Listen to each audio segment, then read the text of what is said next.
ZANIS Copperbelt Province brings to you The Lens, a program designed to bring insightful information on economics, mining, education, health, tourism, agriculture, environmental issues, sports, entertainment, current affairs, and many issues affecting the well-being of society.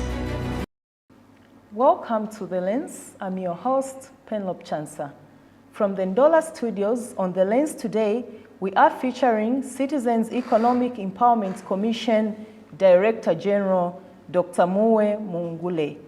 Dr. Mungule, welcome to The Lens. Thank you so much, Penelope. This is a great moment to just be in the studio. Thank you. It's good to have you on the Copperbelt Province and here at our ZANIS Ndola studios.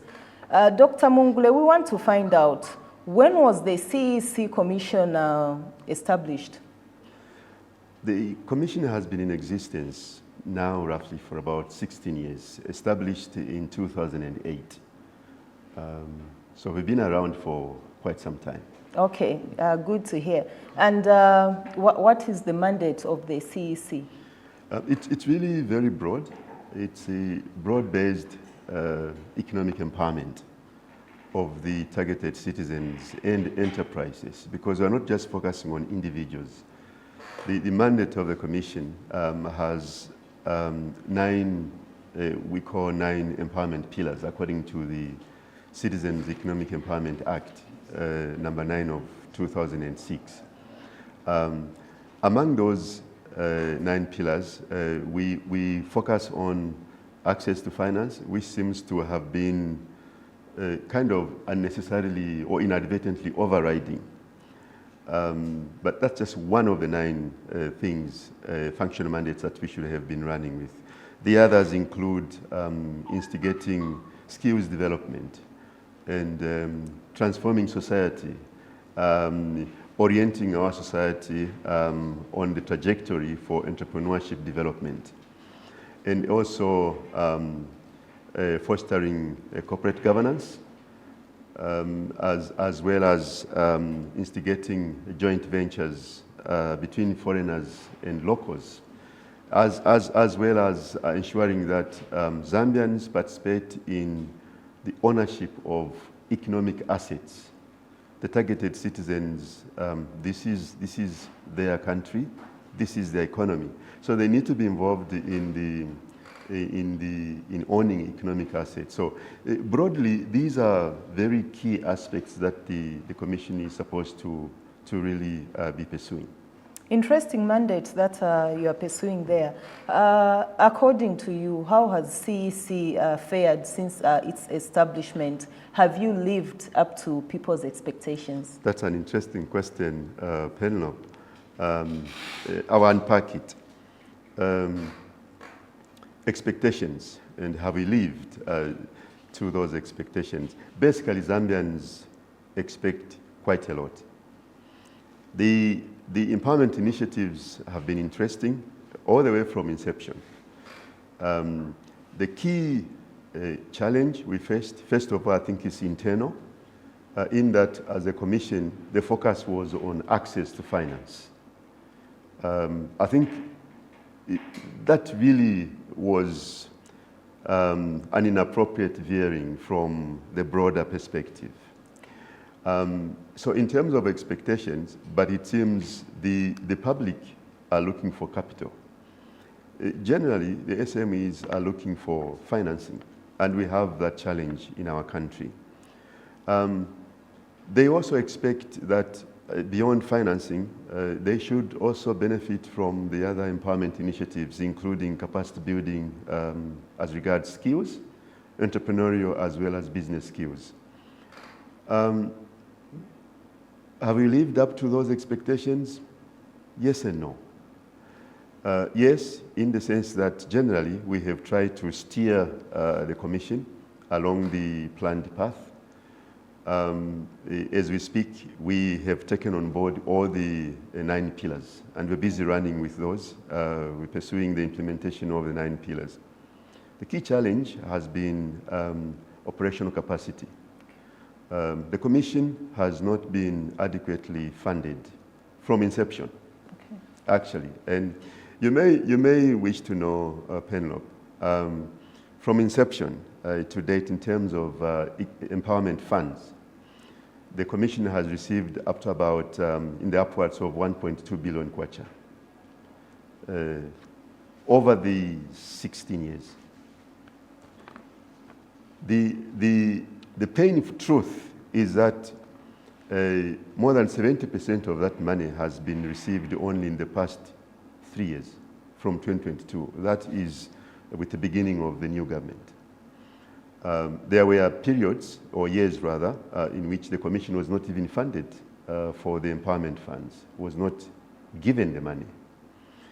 And the Zambians, I think, have the right to know that the Commissioner has not been adequately funded because their expectations are quite high. They expect when they come to the Commission, they are funded, and they should be funded. The other challenge that we faced as a Commission, which also I think the public needs to know, the Act provides for the establishment of the Empowerment Fund from inception. This, Penelope, is beyond just allocating money to CEEC, which we place in some bank account. It actually entails creation of an investment fund, seed capital, which then the Commission was supposed to use, leave that money, let it grow, and then it becomes the seed capital for the eventual empowerment initiatives. That has not happened from inception. What has been happening every year, government has been allocating funds, which we place, which then when it's given to us through our ministry is kept in our account, and we quickly discharge it through the disbursements.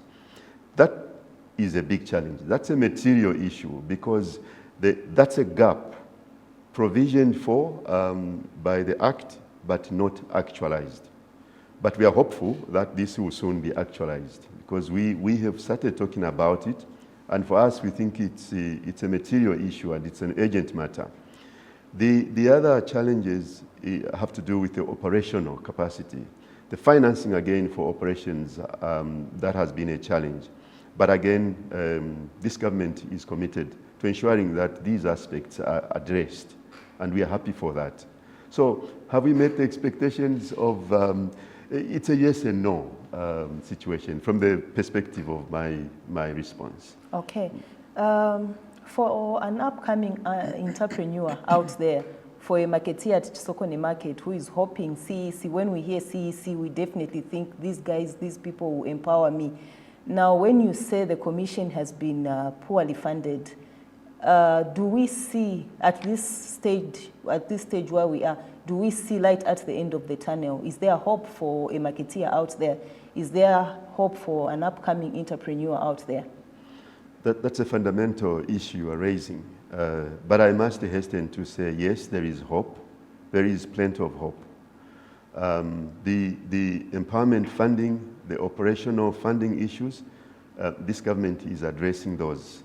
So obviously, we should soon turn the corner in terms of the funding issues. And the attendant operational challenges will be soon sorted out. There is hope also in that you may wish to know, Penelope, when this government, new government came on board and the Commission had new board, new ministry, new management, loan recovery was at 27%. That was as of June 27. June 2022. Loan recovery was at 27%. Now, that's a disaster. But as we speak now, as of last quarter, I'm pleased to inform the nation, loan recovery is at 77%. Now, this is a tremendous achievement, and it's an undeniable fact that the wheel is turning. Things are working in our favor to the beneficiation of the targeted citizens. There is hope for the marketeer. The thing that we need to work at for the marketeer and any other category of the targeted citizen, the issue that we've been battling with is loan repayment. Our culture is not as good in that regard. But we believe the message is being planted, and the response is what has given us the achievement of 77%. Okay, so just there you were at 27%, 27%. then you showed up to 77%. 77%. What is it that you've done that boosted you up? Fundamental question. It's really to engage with the targeted citizens, the recipients of the funds. So number one, we have sent the word. The message is ringing out there. This is for the purposes of creating a revolving fund. You don't pay, we cannot have the other Zambian benefit. And Zambians have gotten to understand that they have the obligation, once they receive the money, to actually repay. We had an issue with the marketeers, a good number of them, who thought some of them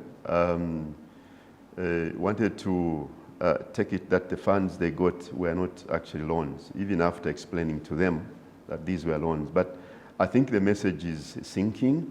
They are getting to understand that there's no hiding place. They have to repay, and they are repaying. So for us, we are happy, and we are pleased with the response. We also have taken measures in terms of de-risking the entire portfolio that we have. And accompanying that with capacity building enhancements. We may not have been running the race the way we would have loved to, according to plan, because we had operational challenges. But we are glad that we are getting somewhere. Okay. 77%, that is, you're making headway. Yes. Are you in a position to tell us how much you are owed as CEC? How much are people owing you? The portfolio in terms of owing. If I'm to segment, just to give an illustration, for the marketeers, we funded marketeers to the tune, there are more than 75,000 individuals that we funded. And out of those, the funding was quite a lot, more than 156 million kwacha. And most of that money was outstanding, because you see, their loans just run for 6 months. Mm-hmm. Most of that money was outstanding beyond the period of repayment. I'm using this to give an illustration of a segment that has performed very poorly, because we must own up. When we cry aloud, the targeted citizens must understand we know what's going on. So that segment is one I can pick to give an illustration without giving the entire picture. That has been a bother to us. But like I said, we are turning the corner.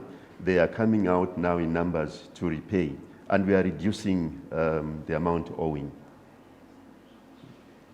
Dr. Mungule, I know we have that culture of wanting to just receive, and people That's our big problem. Holding on to the money. So are there any incentives to people that repay on time? Yes. Okay, what are those? And we encourage people who repay on time. Clearly, it means the business has been successful. And I mean, look, out of the portfolio that we have, just linking up to the first, the other question, we have a portfolio from inception of about 1.2 billion kwacha. In the past 3 years, we have 350 for 2022, 350 million, 397 million 2023, 392 million 2024. That's for empowerment funds. So that's a portfolio that we are working on. The recoveries, by the way, they come in bits. It's not like a lot of money at once. It's stretched, most of them, over 5 years. Okay, so, but that's the portfolio that we have. So, incentives. You pay quickly, you then stand the chance to, again, get a loan, because we want to encourage. If you pay quickly, we reassess your business, then there are a number of options. Either you get another loan, or we have the opportunities like now, we can then link you to others, networks. And also ensure that we facilitate in terms of your market needs and other requirements. We want to ensure that we encourage those to really get to that level, so that people, they know that there's a benefit to pay quickly, allowing the other Zambians to also participate to get the funds. Okay, so over 16 years, over 10 years or 16 years in our existence, what lessons have you picked from this period that you have been in existence? What lessons have you picked in your operations that can help you to realize your mandate? That's a very fundamental question. Definitely we have picked several lessons, but I will speak in terms of the broad ones. The first thing we have picked is that CEEC is necessarily supposed to run differently. It's not a credit institution. It's an empowerment institution. So no wonder I've indicated at the beginning that the focus was so much on access to finance, you know, almost making CEC look like it's another bank. It's not a bank. It's not a commercial bank. It's not a bank. It's an empowerment initiative by government. Initially, the Commission was emphasizing on collateral for the Zambians that were participating. When we came on board, we realized that, look, Penlo, let's face it, we are Zambians. The majority of us, Zambians, don't own houses, don't own land, don't even own movables that they can stick as collateral or security. So we said, from our point of view, this is a lesson that should give us an opportunity to change things. As we speak, anyone can get a loan from CEC, a targeted citizen, not necessarily because they have collateral. So we have moved away. That's one big lesson we have learned. The focus initially on collateral. We have innovatively changed that. The other issue we have learned, you cannot run an empowerment initiative of this magnitude if it is not adequately funded. In fact, it chokes the people. Most of the challenges that we have faced at CEC are as a result of poor funding. Now it's very stressful for the participants because every time we advertise, we make a call for applications. Obviously, the people think that we have sufficient resources. But you see, we cannot say we have just a bit of money, so we will exclude Copperbelt, we'll exclude Lusaka, we'll only focus on this. We can't do that. So every time we advertise, this is a national program. We open it to everyone who is interested. But the issue of not having sufficient empowerment fund, it's a big lesson we have learned how not to run an empowerment initiative of this magnitude. It frustrates the people, and it actually has some disastrous outcomes in terms of the reputation of the institution, the organization. For some people, we have to now start debunking some of these things and rebuild the reputation of the organization, purely because it has not been appropriately funded. Not that there are any other issues that may have gone wrong, but it's the expectations of the people that need to be addressed. I think that's key fundamentally in terms of lessons learned, how not to run an empowerment initiative. When you inadequately resource it, then that's really for doom, not for success.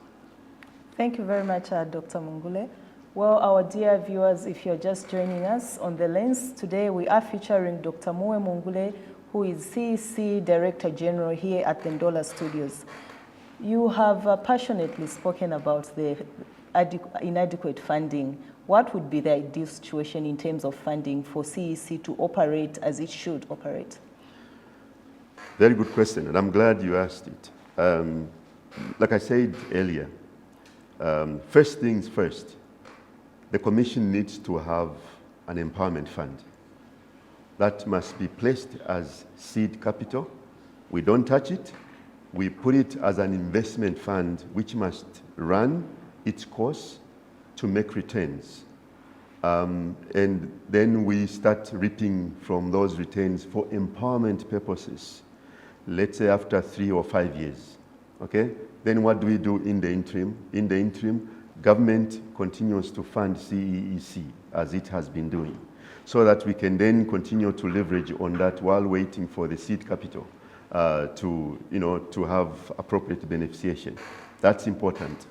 Now, the other issue that needs to be done is to ensure that the capacity aspects in terms of operations is also enhanced. As we speak, our portfolio, Penelope, has grown. The loan book is huge. We have provincial presence in terms of ground presence in these 10 districts, the 10 provinces. But we would wish that we spread our ground presence very appropriately beyond just these 10 provinces. But I think that's a future outlook. But even to start with in the immediate period, we need to enhance our operations very appropriately. We need vehicles to run around. We need skilled people.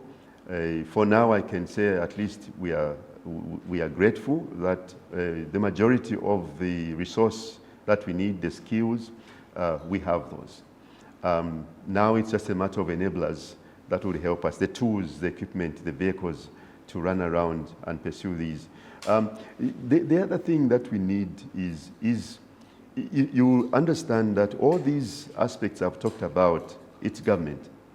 Okay. We need to take a view that, which is also provided for already in the Act. The financing of the Commission is not necessarily to hinge on National Treasury only. That's the beauty of creating an empowerment fund, which will be appropriately operated and which will be appealing even to the other stakeholders that may want to stick financing within that empowerment fund. When we do that, then we will have this appropriate basket of funds that the Commission can use. And these financing issues will be a thing of the past. We need to create capacity internally within the Commission to the level that we would be able to run. I think we should get to a point where capital is no longer an issue. Of course, it will remain an issue, but I'm talking about significantly minimizing it being an issue. Then we talk about the business skills, the entrepreneurial skills, creating the enabling environment for our enterprises to thrive. Out of curiosity, Dr. Mungule, how do you identify your clients? CEEC, how do you identify your clients? We have two, if I may put it that way, two options. The first one is we create loan products, then we make a call, a public call for applications, we advertise. Then the clients, the targeted citizens and enterprises will respond. Then we will assess those. We do have end-to-end credit management processes. We subject the applications, we assess them for their viability. We also conduct due diligence, just to ensure that the people we fund, they are genuine.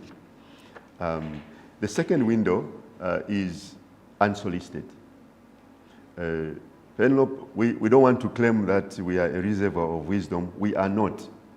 So we leave it open for some targeted citizens and enterprises to come forth with their initiatives, their business opportunities. They apply through the window we call unsolicited. The unsolicited window remains open throughout the year. It is for the purposes of us tapping into the other very interesting opportunities that we may have inadvertently or otherwise overlooked as a Commission. So we'll assess those for their viability and we conduct due diligence. If they are appropriate, with funds permitting, we fund. What products do you offer and who is eligible? The loan products in various categories because, as you may wish to know, CEEC is in all sectors of the economy.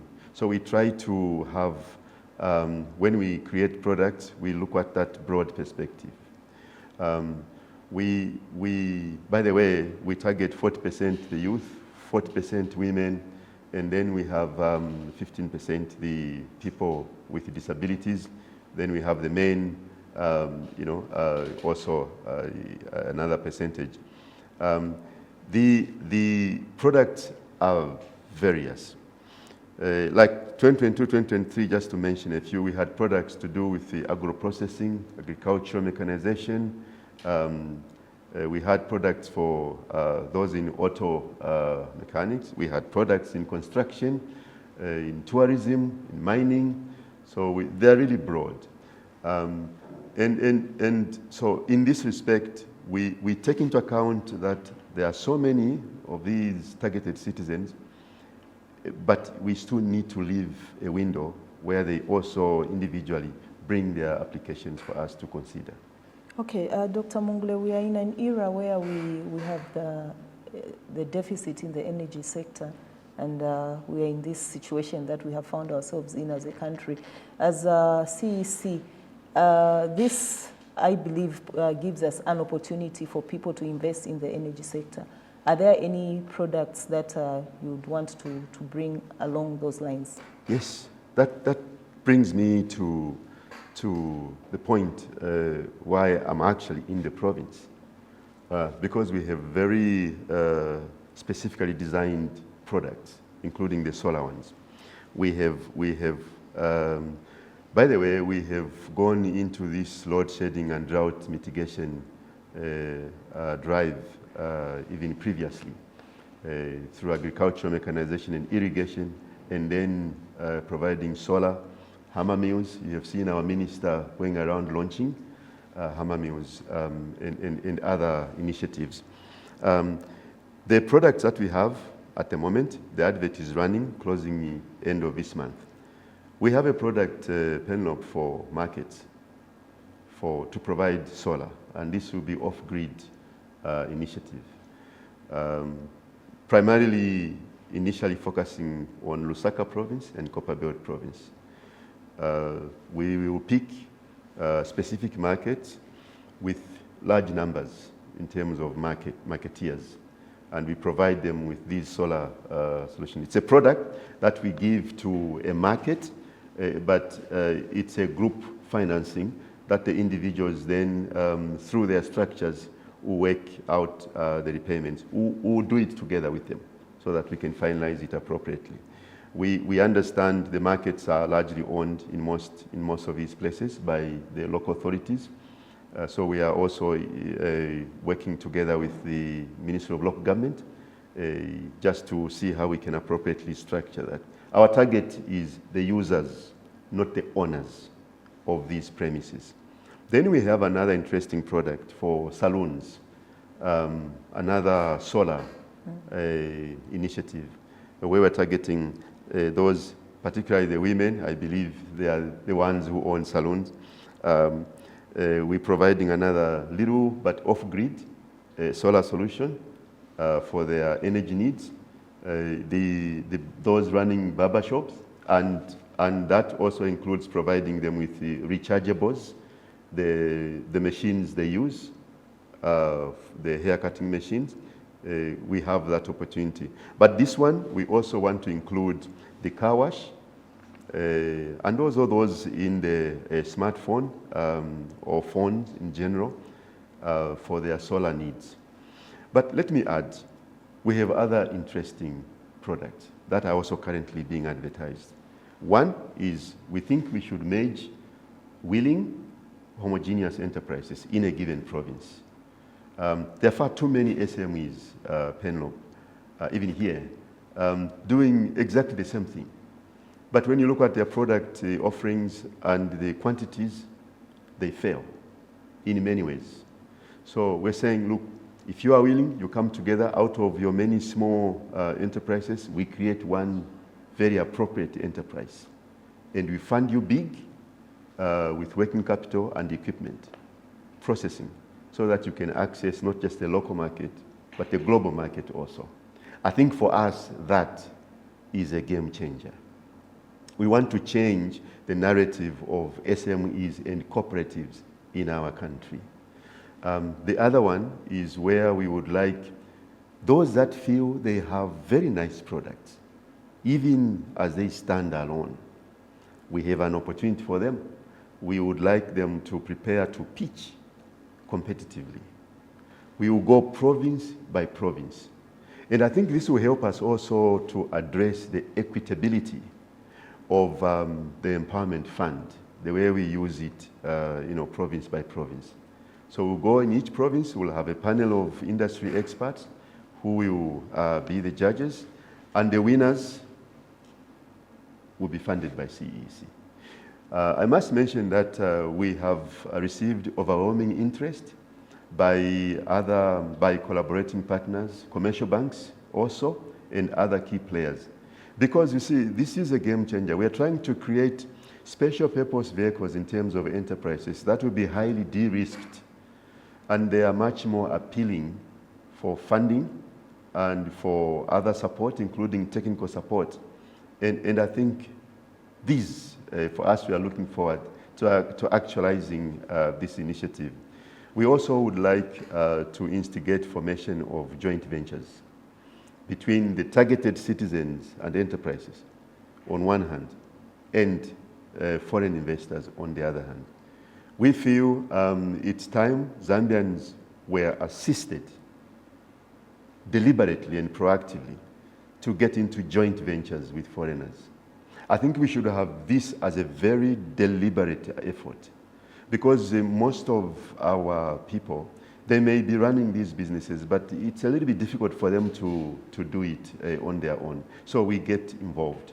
So all we are asking for them to do at the moment is to provide us with profiles of their businesses, which we will refine and prepare a basket of profiled enterprises that we can then use to create these syndicated interests for joint venture participation. Thank you. Dr. Mongolo, in August 2021, the people of Zambia ushered in the new Dawn administration under President Hakainde Hichilema. I would like to find out how has the change in government impacted on your operations as CEC? Very significantly. I can say it very openly, that, and very objectively, I can say it very significantly. From inception, 2008, to date, 16 years down the line, the Commission has received about slightly above 1.2 billion kwacha. Up to 2021, there were instances the Commission was not even funded for its allocated empowerment fund. We get our allocation as, once Parliament approves the budget, we also see how much is to come to CEC. But up to 2021, in fact, there were no funds released in 2021 and the other years before. From 2022, when this new government came on board, in 2022, we got 350 million kwacha. The Commission has never been funded to that tune. 2023, we got 397 million kwacha. 2024, we are to get, by the end of the year, 392 million kwacha. We have already received 265 million kwacha. Here's what I'm saying. Most of the funds that the Commission has received for the past 16 years has come during these 3 years. Most of it. I think up to 2021, it's so dismal, just maybe somewhere around the 293 million. Now, this is the big problem that we had in the past. This is what this government is trying to sort out. For us, as a Commission, I think we are delighted to see the political will that this government has. In the past 3 years, all the funds that were committed for allocating to CEC are getting allocated. Everything is we're receiving. Our appeal is that riding on the political will, which we are already seeing, we believe that the government will take a step further to create seed capital. Here is what we would like to do. Come end of 2026, Our plan as a commission is that the commission should be able to stand on its own so that we stop depending on the national treasury every year for our empowerment initiatives and operations. And that could have been achieved by now if in 2008 the Empowerment Fund was created. Dr. Mungule, 353 billion, million, 265 million, all those millions. Are there any success stories that you would point to say that is a success story of CEEC? Very interesting question. We have so many success stories, both here on the Copper Belt and countrywide. But let me mention just one. I mean, we don't want to run away from using this as a success story. You are aware of University of Lusaka. That's one of CEEC's success stories. The commission is part and parcel of the establishment of that. We have funded so many lodges, so many aquaculture enterprises, so many in agriculture, so many in agro-processing. The list is in fact overwhelming. What we are doing currently is to go around. In fact, we are also, this is being done with the help of ZANIS and other collaborating partners. We would like to proactively profile all our success stories and show them to the public so that everyone knows. And we are also putting some branding for all those that we have funded, just so everyone can understand the impact of the commission. Let me put it this way. The commission has already been very impactful. Even with the little resources that we have received, it's been very impactful. But put it in context. Most of our portfolio has been achieved just over the past 3 years. Dr. Mungule, our time is fast spent, but I won't be doing justice if I don't ask, how are we doing with industrial yards? Very good question, because I think it gives us an opportunity as a commission to, state a position and put things clearly. The project that runs with the industrial yards is funded by the African Development Bank. It's a loan facility to the government of the Republic of Zambia. Initially, the project was under the commission. As of January this year, the project moved to our ministry, the Ministry of Small and Medium Enterprise Development. So we are not involved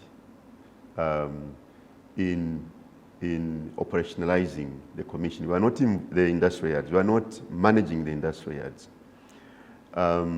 However, we still have work to do in that we still have to fund. We committed to fund Ndola Industrial Yard. We identified cooperatives. We are funding those. We identified those even before the commissioning last year. We are funding them with equipment. I think this is the word to them. They should not lose hope. We actually are in the process of having the equipment procured for them.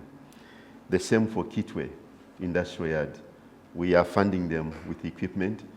In fact, we already funded them with the backward linkage facility or capacity with the agricultural mechanization. I think we might be involved also in the other, we are involved in Mansa, by the way, Mansa Industrial Yard. So we are involved in these, except our involvement is in terms of finalizing that which we started. And as and when the ministry maybe requires our involvement, surely we will get on board. Thank you very much. Dr. Mungule, going forward, what should the country expect from CEEC? Well, I think CEEC, let me just put it this way, CEEC is rebranding itself. I know for a fact that historically our reputation has not been as good. But one can understand from the context of our financing hitches, I think which the public need to understand. That's really the key issue. So going forward, we think we have a wonderful opportunity, especially riding on the political will and support that this government has already shown. The public should expect a much more vibrant CEEC, a much more impactful CEC in terms of our offering. There's something interesting that we would like to run with, and I think the tender will be running shortly. We would like to get into the establishment of sector codes for all the economic sectors that we have. And that for us will be another game changer. The sector codes, to put it simple, are simply sector charters that will be agreed upon by the key sector players in terms of levels of participation of Zambians in different dimensions. So I think the public should expect a much more vibrant, much more buoyant CEEC in all aspects. And we also expect that they will also respond responsively in terms of loan repayment. Thank you very much. Well, our dear viewers, we have been talking to Dr. Mungule on the lens from the Ndola Studios, who is CEEC Director General. Dr. Mungule, thank you so much for having spared time to come to It's been a pleasure ZANIS. chatting with you, Penelope, and appreciate the moment. Thank you very much. Thank you.